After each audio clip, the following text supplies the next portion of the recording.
चावला साहब के पास चलूंगा। चावला साहब, किसानों के खाते में पैसा गया, होली अच्छे से मनाएंगे, आप लोगों का पारा क्यों चढ़ा हुआ है? जी देखिए आदित्य जी, बात पारा चढ़ने की नहीं होती। हम जिस प्रदेश में रहते हैं छत्तीसगढ़ में, ये धान का कटोरा कहलाने वाला किसानी बाहुल्य प्रदेश है।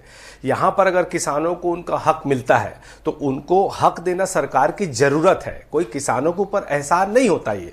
और कृषक उन्नति योजना कोई सरकार की कृपा नहीं है, यह किसानों की मेहनत की गाढ़ी कमाई है। और अगर नेता किसान है तो क्या वो किसानी ना करे?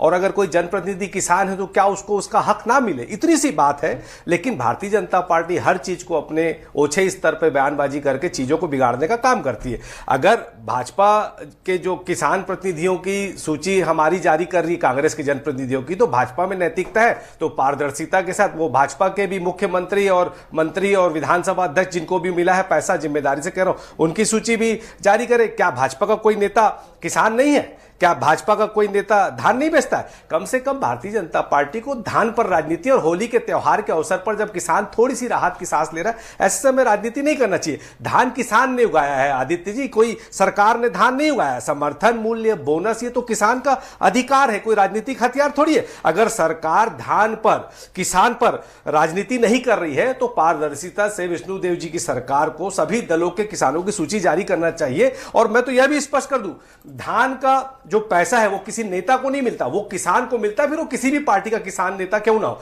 विष्णुदेव जी की सरकार तो इस बात को ऐसे प्रचार करी जैसे वो पैसा अपनी जेब से दे रही है। यहां पर ये गलत है, ये किसानों की मेहनत का असर है। सरकार कोई एहसान नहीं कर रही है, इस बात को समझना चाहिए। चावला साहब, थोड़ा सा पीछे चले जाइए, याद कर लीजिए जब रमन सिंह जी को पैसा मिला था तो आप लोगों ने भी लिस्ट जारी की थी। ऐसे झूठ मत बोलिए चावला साहब, याद करिए, आपने भी किया। मैं स्वीकार कर रहा हूं, आपने भी किया था। लेकिन आदित्य जी क्या होता है, हम ना राजनीति नहीं करते थे इस पे, हम अन्नदाता का अपमान नहीं करते थे। बीजेपी बताए ना, क्या उनके मुख्यमंत्री, विधानसभा अध्यक्ष और मंत्री और विधायकों ने धान नहीं बेचा? अब बेचा तो पूरी सूची वो भी साथ में जारी करते। सिर्फ चुनिंदा नाम उछाल कर, जिस नाम से वो बहुत डरते हैं, सोते जागते, उस नाम को उछाल कर ये बदनाम करने का काम करे। मजा तो जब आता जब धान की किल्लत हुई, धान बेचने में परेशानियां हुई, नकली बीज, नकली खाद आए, उस पर कोई आपने बात नहीं की। और सबसे बड़ी बात देखिए आदित्य जी, एक सेकंड में अपनी बात खत्म करूंगा, कि सरकार ने लक्ष्य रखा था 160 लाख मेट्रिक टन धान खरीदेंगे। क्या वो अपना लक्ष्य पूरा कर पाएगा? नहीं कर पाया ना। 140 लाख मेट्रिक टन धान खरीदेना। पिछले साल भी इनका लक्ष्य था 160 लाख मेट्रिक टन,